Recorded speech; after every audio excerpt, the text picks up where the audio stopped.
Up 2-0, so that's what matters. You get the W.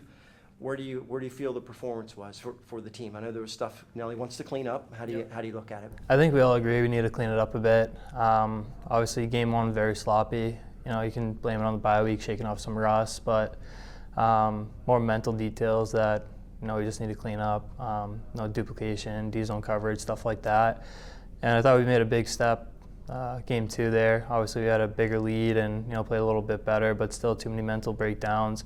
Losing our D, they're very active. They have 5 in the rush or 5 in the O zone, just buzzing around. It is difficult, and they're making really good plays. So I think those are the type of things we're going to look at, try and close in on time and space. But overall, I thought we took a big step from game 1 to game 2, and hopefully take another step game 3 and finish this thing out. I felt like offensively you guys were going to bust out a little bit. You didn't need a lot of shots to score a decent amount of goals. You just have way too many talented guys, right, that can put the puck in the net. How big a deal were the line adjustments to help that a little bit, or was it just something that you guys, we just got better looks at the net and were able to finish in game 2? I think the line adjustments definitely helped out a bit.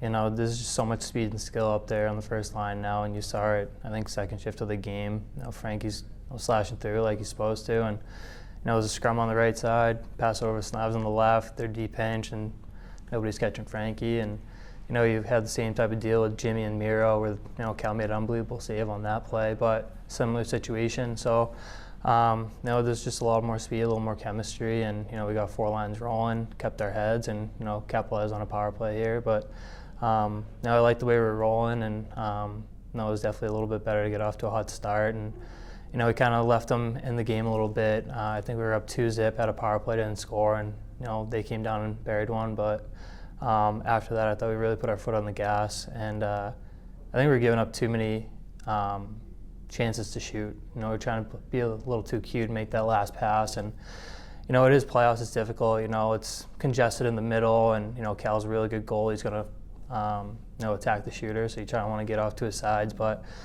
you look at Ruby's goal, and I think Ruby scored the other one off his butt, but they're just casual shots on net, second chance opportunities, and that's how playoffs go. So I think we need a little bit more of that, a little more shot volume, create those second, third chance opportunities, and we'll be in good shape. And you mentioned just the slight adjustments. That's the trust that you guys must have in your coaching staff, because there's a lot of guys that have championship experience now that's on the ice, but you also look at the bench, and they've got all that championship experience too. So can you talk about the trust level for the players and the coaches and the adjustments that they're making? Yeah, they're very open, and they talk to us all the time. There's a lot of give and take. Obviously, they have the final say, and we have a lot of trust in what they're doing. But at the end of the day, they're always taking into consideration how guys feel and what guys tend to play well with each other. So, Nelly's been captain of the ship for a couple of years now, and obviously Booter, Wellesley, later.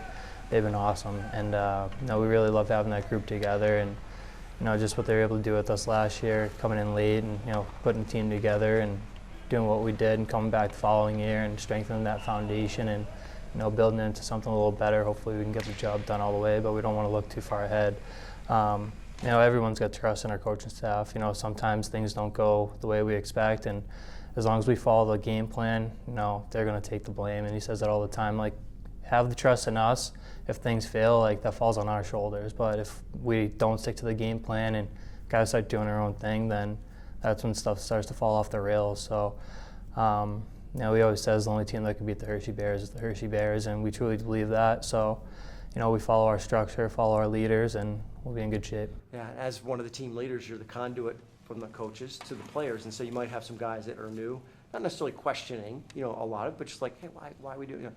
Are you able to just go, trust me, we got it? Pump the brakes a little bit. I know might seem a little funky, or why are we skating at the end of practice today? And there's always a rhyme to the reason. There's always something there that you might not know, but he's been around for a long time, won a lot of games, a lot of championships. So I always say he's not going to put us through anything he hasn't done. And obviously it's a different time period from when he played, but at the same time, some of those hard practices pay off in the end. He always said you're depositing checks in the bank, and then we're looking for withdrawals late in the third period or overtime when we have those legs. So it's kind of funny when he says that, and it sucks that we have to skate sometimes, but it's always worth it. or in some instances, Game 7 of a championship series. Sometimes we need that. And then last thing I want to ask you about Shep.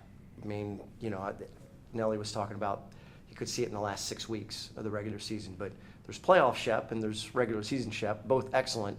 What are the differences there that you see at all in Shep? I think it's just more consistency, being at home, being able to play a lot. Obviously, throughout the regular season, he was getting called up and missing starts down here and missing a lot of games. And, you know, we're lucky enough to have Clay, you know, all-star, playing out of his mind and, you know, well-deserved. He's such a great guy and hell of a backup. I wouldn't even call him a backup. He can be a starter anywhere, obviously. And, you know, once Shep got settled back down here and started playing, and you could just see that, you know, development of, all right, here he comes, the brick wall. And, you know, Ellie asked me, you know, how was confidence level in Shep, and, you know, he can just go back to last year all through this year, and he's the guy, he's the gamer. He's going to go out there, steal us a game here and there, and, you know, I just was saying, you know, we need to do a little better job, you know, protecting the house and making his job a little bit easier, because he's done so much for us throughout the season, and obviously off the first 2 games here.